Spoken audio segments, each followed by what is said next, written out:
ሰላም ጤና ይስጥልን አድማጮች፣ ሰበር ዜና ተሰምቷል። የጀነራሎቹ የሙስና ቅሌት ተጋልጧል። ያልጠበቁ ከፍተኛ ጀነራሎች እዚህ አደገኛ ህገወጥ ድርጊት ውስጥ እንዳሉበትም ተሰምቷል። ይህንን ተከትሎም ጠቅላይ ሚኒስትር ዶክተር አብይ አህመድ ጀነራሎቹ ላይ እርምጃ ሊወስዱ እንደሆነም መረጃዎች አመላክቷል። ወዲህ ደግሞ ብልጽግናን እንገለብጣለን ብለው የተነሱት የጽምዶ ኃይሎች አደገኛ ጥቃት ሊከፍቱ መሆኑን አሳውቋል። ይህ ኒውስ ፕላስ ሚዲያ ነው። ሰላምታችን በያላችሁበት ይድረሳችሁ። ለአሁን የተደመጡ እናንተን የሚመጥኑ መረጃዎችን ይዘንላችሁ መጥተናል። መረጃዎቻችን ለብዙዎች ተደራሽ እንዲሆኑ አስቀድማችሁ ቪዲዮን ላይክ፣ ኮሜንትና ሼር እንድታደርጉም በአክብሮት እንጠይቃችኋለን። አሁን ዋና ዋናዎቹን እናስደምጣችሁ። ከፍተኛ ጀነራሎቹ በከባድ ህገወጥ እንቅስቃሴ ውስጥ መግባታቸው ተሰማ።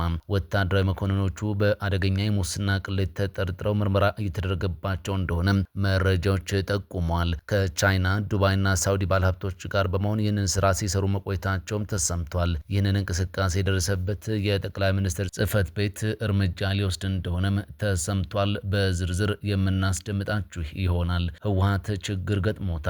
ከሰሞኑ በጀመረው የጸረ ብልጽግና ዘመቻ ከባድ ተቃውሞን አስተናግዷል። አርፋችሁ ተቀመጡ፣ ህዝቡን አታስጨርሱት የሚል የተቃውሞ ድምፅ ወይዘሮ ፈትለወርቅ ሞንጆሪኖ በመሩት ስብሰባ ላይ ተስተጋብቷል።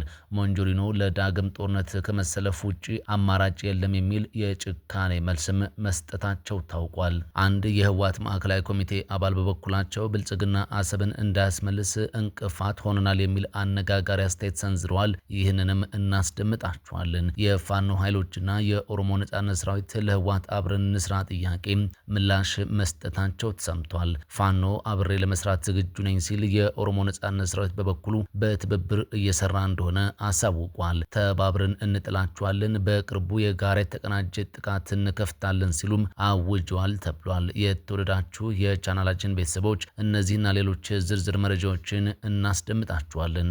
አሁን በቀጥታ ወደ መረጃዎቹ እንለፍ። ህወሓት ችግር ገጥሞታል። ከሰሞኑ በጀመረው ጸረ ብልጽግና ዘመቻ ብቻ ከባድ ተቃውሞ አስተናግዷል። አርፋችሁ ተቀመጡ፣ ህዝቡን አታስጨርሱት የሚል የተቃውሞ ድምፅ ወይዘሮ ፈትለወርቅ ሞንጆሪኖ በመሩት ስብሰባ ላይ ተስተጋብቷል። ይህንን የተቃውሞ ድምፅ ችላ ያሉት ሞንጆሪኖ ግን ወጣቱ ለዳግም ጦርነት ከመሰለፍ ውጭ አማራጭ የለውም የሚል የጭካኔ ምላሽ ሰጥቷል። አንድ የህወሓት ማዕከላዊ ኮሚቴ አባል በበኩላቸው ብልጽግና አሰብን እንዳያስ መልስ እንቅፋት ሆነናል በሚል አነጋጋሪ አስተያየትም ሰጥቷል። ህወሓት ጸረ ብልጽግና ስብሰባውን ከመቀሌ እስከ ሽሬ፣ ከአድዋ እስከ አክሱም፣ ከሽራሮ እስከ መሆኒ ድረስ ማድረጉንም ቀጥሏል። ደብረጽዮን ገብረ ሚካኤል፣ ፈትለወርቅ ገብረ እግዚአብሔር ሞንጆሪኖ፣ አማኑኤል አሰፋ፣ አለም ገብረዋድና ሌሎች ከሰሞኑ በጸረ ብልጽግና ዘመቻ ላይ ተጠምደው ውለዋል። ነገር ግን እነዚህ ስብሰባዎች አልጋ ባልጋ የሆኑ እንዳልነበሩ ከክልሉ የወጡ ሪፖርቶች አመላክቷል። በተለይም ሞንጆሪኖ በመሩት አንድ መድረክ ላይ ከባድ ተቃውሞ ገጥሟቸው እንደነበር ታውቋል። የጦርነት ግብዣቸውንም ህዝቡ እምቢኝ ሲልም ታይቷል። እምቢ ለጦርነት ብሎ በህወሓት የግዳጅ ወታደራዊ ምልመላ ላይ ያመፀው የክልሉ ወጣት እነ ሞንጆሪኖን ዳግመኛ የምንዋጋው ምን ለማሳካት ነው በሚል አፋጧቸዋል። ወጣቶቹ ሞንጆሪኖ በመሩት ስብሰባ ላይ ታገሉ የምትሉን ምን ለማሳካት ነው የሚል ጥያቄ ማንሳታቸው ታውቋል። ራሱ ህወሓትም በይፋ የፌስቡክ ገጹ ባሰራጨው መረጃ ወጣቶቹ ዳግመኛ የምናካሄደው ትግል ግቡ ምንድን ነው የሚል ጥያቄ ማንሳታቸውን አረጋግጧል።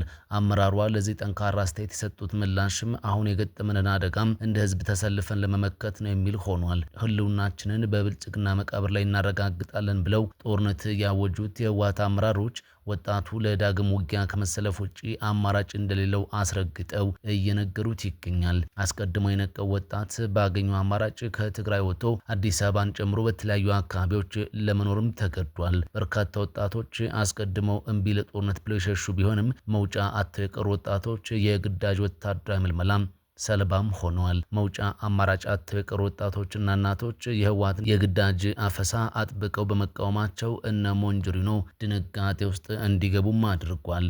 ከድንጋጤ በኋላም በውድም በግድም ወጣቱን በየአዳራሹ ሰብስበው እንደዚህ ቀደም ወጥቶ እንዲዋጋ እያስፈራሩት እንደሆነም ታውቋል። ህወሓት ያወጀው ጦርነት ላይ የማይሳተፍ አካል ወደ አዲስ አበባ እንደሸሹት ወጣቶችና እንደ ቀድሞ አመራሮች በካሃዲነት እየተፈረጀ ነው። በዚህም በየብስ ትራንስፖርት ከክልሉ እንዳይወጡ መንገድ የተዘጋባቸው ወጣቶች በአየር ትራንስፖርት አማራጭ ለመሸሽ እስከ 2 ሳምንት ወረፋ በመጠባበቅ ላይ ናቸው።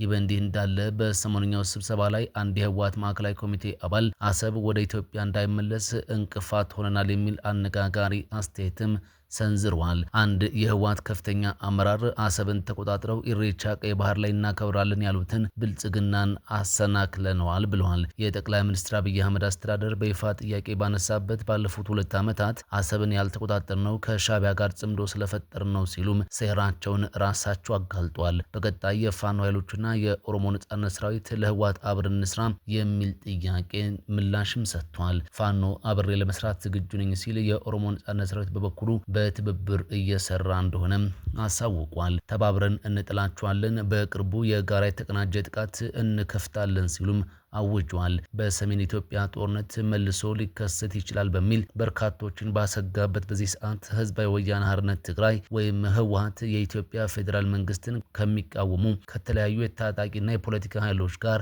አንድነት መፍጠሩን ያሳወቀው ባለፈው እሁድ ሐምሌ 14 እንደነበር ይታወሳል። በሌላ ዜና ከፍተኛ ጀነራሎቹ በከባድ ህገወጥ እንቅስቃሴ ውስጥ መግባታቸው ተሰምቷል። ወታደራዊ መኮንኖቹ በአደገኛ የሙስና ቅሌት ተጠርጥረው ምርመራ እየተደረገባቸው እንደሆነም ታውቋል። ከቻይና ዱባይና ሳውዲ ባለሀብቶች ጋር በመሆን ይህንን ስራ ሲሰሩ መቆየታቸው መረጃዎች አጋልጧል። ይህንን እንቅስቃሴ የደረሰበት የጠቅላይ ሚኒስትር ጽህፈት ቤት እርምጃ ሊወስድ እንደሆነም ተሰምቷል። የህወሓትና የመከላከያ ጀነራሎች በህገወጥ የወርቅ ዝርፊያ ውስጥ መሰማራታቸው ተነግሯል።